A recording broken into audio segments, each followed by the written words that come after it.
मित्रों, YouTube के channel story teller में आपका स्वागत है और मैं हूं आपका होस्ट नवीन पंडा। यदि आप मेरे चैनल पर नए हैं तो सब्सक्राइब करना ना भूलें और कहानी पसंद आए तो लाइक और शेयर ज़रूर करें। आज की कहानी, एक बार एक डॉक्टर होता है तो उस दिन छुट्टी का दिन होता है, वह गोल्फ़ खेलने जा रहा होता है। तभी उसके यहाँ एक बूढ़ा व्यक्ति अपने पुत्र को लेकर अपना दिखाने के लिए लेके आता है, जो बहुत ही सीरियस हालत में होता है। तो डॉक्टर, उस समय की बात है जब डॉक्टर बहुत कम हुआ करते थे। कोई बड़े डॉक्टर जैसे MBBS MD डॉक्टर कम हुआ करते थे। तो उस समय की बात है, वो बूढ़ा व्यक्ति अपने लड़के का इलाज जो अपने गांव देहात में जितना करा सकता था, जो संभव था वो करा चुका था। वहाँ से सब ने उसे जवाब दे दिया था।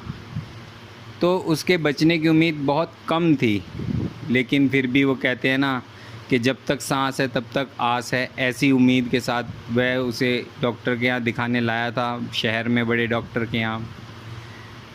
और तब बड़ी उम्मीद से आया था कि शायद बच्चा बच जाए। तो लेकिन डॉक्टर साहब गोल्फ़ खेलने जा रहे थे, तो उन्होंने बड़ी रिक्वेस्ट करी, कृपया हमारे बच्चे को देख ले, लेकिन उन्होंने देखने से मना कर दिया और अपनी कार में बैठकर चले गए। डॉक्टर को जाते देखता देखता जब तक कार उसको दिखती रही, बेचारा इसी आस में शायद डॉक्टर का मन बदल जाए, लौट आएँ ऐसा।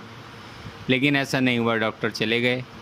वो अपने बालक को लेकर, अपने लड़के को लेकर घर आ गया और उस लड़के का स्वर्गवास हो गया। वो उन बूढ़ा बूढ़ी का अकेला लड़का था। बहुत गरीब बुजुर्ग थे, वो झोपड़ी में रहते थे। एक ही लड़का था, वो गुजर गया।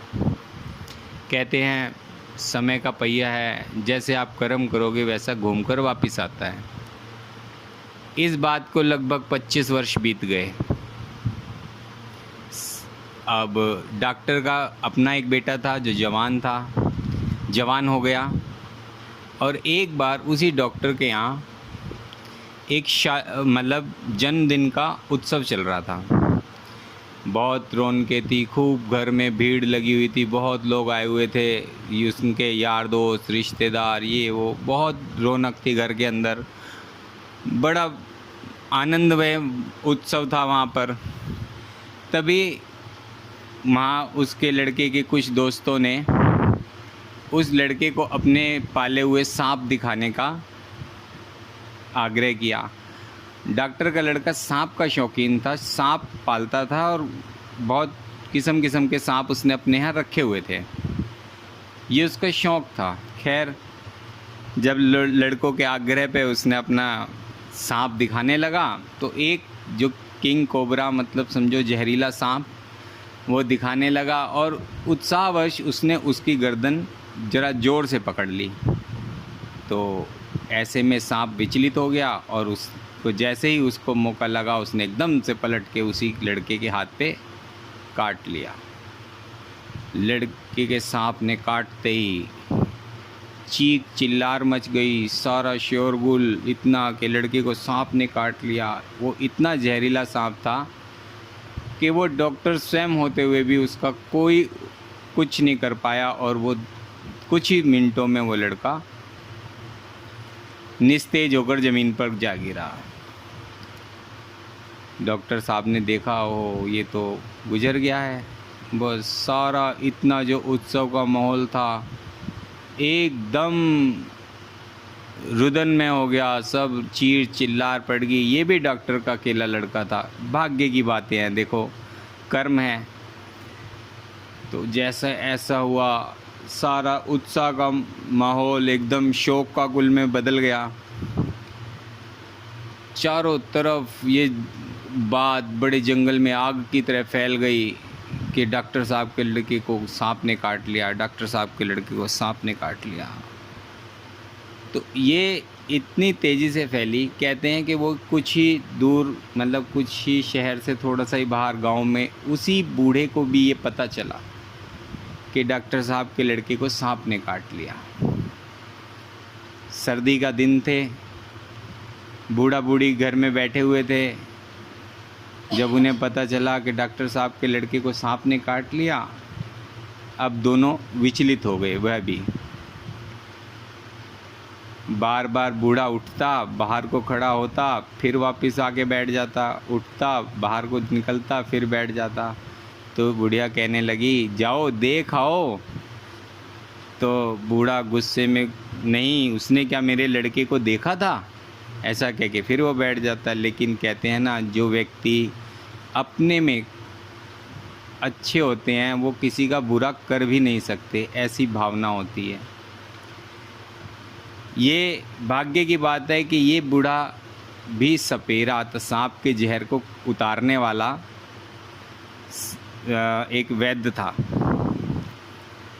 तो बूढ़ा बेचैन हो रहा है, ना बैठा जा रहा है ना लेटा जा रहा है। सर्दी का टाइम है, कभी अंदर कभी बाहर।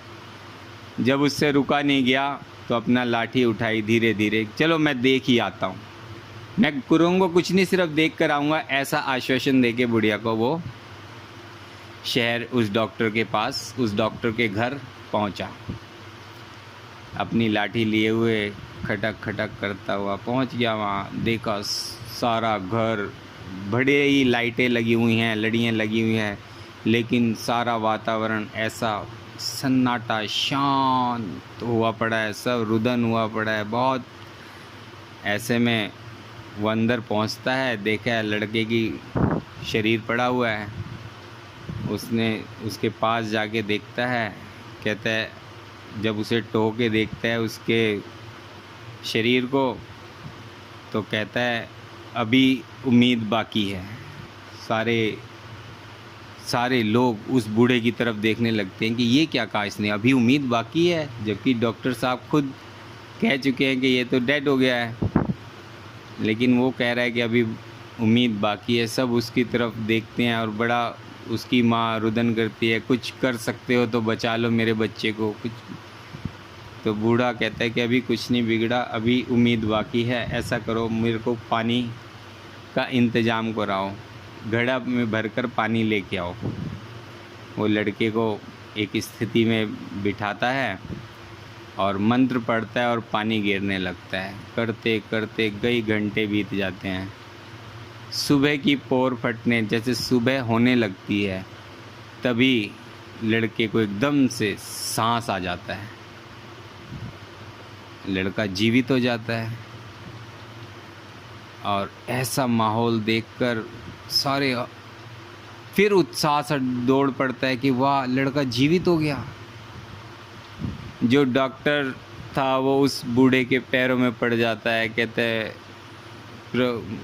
आपने मेरे बालक को बचा दिया, मैं आपका किस तरह धन्यवाद करूं। तभी बूढ़ा कहता है, डॉक्टर पहचाना मुझे? तो अचंभित होकर डॉक्टर उस बूढ़े को देखने लगता है, कहता है नहीं, मैंने नहीं पहचाना। कहता है मैं वही व्यक्ति हूँ जो एक बार अपने लड़के को लेके तेरे पास आया था।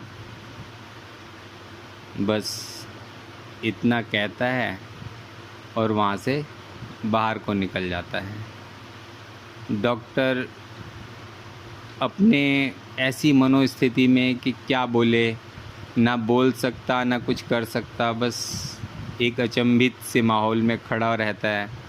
और वो बूढ़ा अपनी लाठी लेकर धीरे धीरे निकल जाता है। खैर, कहानी समाप्त होती है और इसका जो सार यही निकलता है कि देखिए, जो आप कर्म कर रहे हैं वह कर्म लौट कर आपके पास ही आएंगे, ऐसा ही प्रभु का विधान है। तो इसीलिए हमेशा अपने कर्तव्यों, अपने कर्मों के प्रति व्यक्ति को सजग रहना चाहिए। भूल से भी कोई ऐसा कर्म ना हो जो किसी और के दुख का कारण बने। धन्यवाद। एक कहानी है जो सबको सुनानी है, जलने वालों की तो रूह भी जलानी है।